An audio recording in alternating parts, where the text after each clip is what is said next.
Assalamualaikum warahmatullahi wabarakatuh. Perkenalkan, nama saya Fiodi Media Ramawati dari Program Studi Hukum Ekonomi Syariah. Di sini saya akan menjelaskan tentang pengertian dan sejarah kewirausahaan.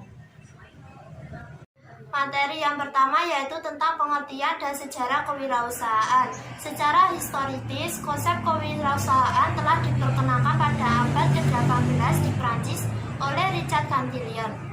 Selanjutnya, gagasan kewirausahaan ini dibahas secara lebih mendalam oleh Joseph Schumpeter, seorang ahli ekonomi Jerman pada tahun 1911. Melalui teori pertumbuhan ekonomi ini, konsep kewirausahaan telah didudukan pada posisi yang sangat penting dalam pelaksanaan pembangunan. Pengertian kewirausahaan berkembang sejalan dengan evolusi pemikiran para ahli ekonomi di dunia barat, kemudian menyebar ke negara-negara lain termasuk ke Indonesia. Di Indonesia, konsep entrepreneurship tersebut dialih bahasakan sebagai kewirausahaan, sementara entrepreneur sebagai wirausaha. Sedangkan pengertian kewirausahaan menurut para ahli, salah satunya Kemendiknas, kewirausahaan adalah suatu sikap, jiwa, dan kemampuan untuk menciptakan sesuatu yang baru yang sangat bernilai dan berguna, baik dirinya sendiri maupun bagi orang lain. Materi yang kedua yaitu tentang konsep kewirausahaan. Yang pertama, disiplin ilmu kewirausahaan. Ilmu kewirausahaan adalah suatu disiplin ilmu yang mempelajari tentang nilai, kemampuan, dan perilaku seseorang untuk memperoleh peluang dengan berbagai risiko yang mungkin dihadapinya. Kewirausahaan merupakan disiplin ilmu yang memiliki objek tersendiri, yaitu kemampuan untuk menciptakan sesuatu yang baru dan berbeda. Kewirausahaan berkembang dalam bidang perdagangan, kemudian diterapkan dalam bidang lainnya, seperti industri, pendidikan, kesehatan, dan institusi lainnya seperti lembaga pemerintah, perguruan tinggi, dan lembaga swadaya lainnya. Yang kedua yaitu objek kewirausahaan. Objek studi kewirausahaan adalah nilai-nilai dan kemampuan seseorang yang mewujudkan dalam bentuk perilaku. Menurut Suparman Sumahamijaja, kemampuan seseorang yang menjadi objek kewirausahaan meliputi: A. Kemampuan merumuskan tujuan hidup atau usaha.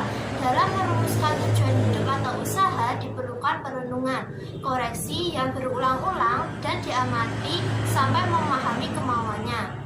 B. Kemampuan memotivasi diri untuk melahirkan suatu tekad, kemauan yang menyala-nyala. C. Kemampuan untuk berinisiatif, yaitu mengerjakan sesuatu yang baru tanpa menunggu perintah orang lain, yang dilakukan berulang-ulang sehingga menjadi kebiasaan berinisiatif. Yang ketiga yaitu kewirausahaan eksistensial.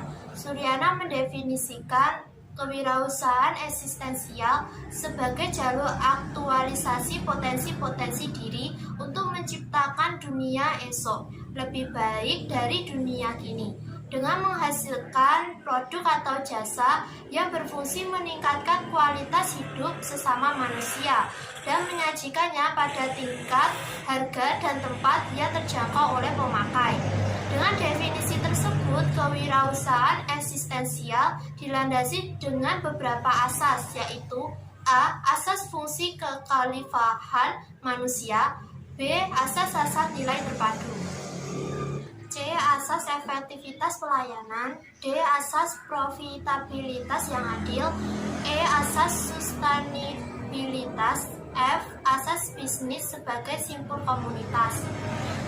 Materi yang selanjutnya yaitu nilai penting kewirausahaan dalam organisasi bisnis. Entrepreneur dalam dunia bisnis telah banyak dijadikan pilihan bagi sebagian besar pelaku bisnis. Entrepreneur telah dianggap memiliki kemampuan untuk mandiri dan berhasil, dan bahkan memberikan peluang kerja bagi orang lain. Proses kreatif hanya dilakukan oleh orang-orang yang memiliki kepribadian kreatif dan inovatif, yaitu orang yang memiliki jiwa, sikap, dan perilaku kewirausahaan. Indikatornya terdiri atas orientasi pada hasil dan wawasan ke depan dalam bertindak dan berani mengambil resiko. Sekian presentasi dari saya.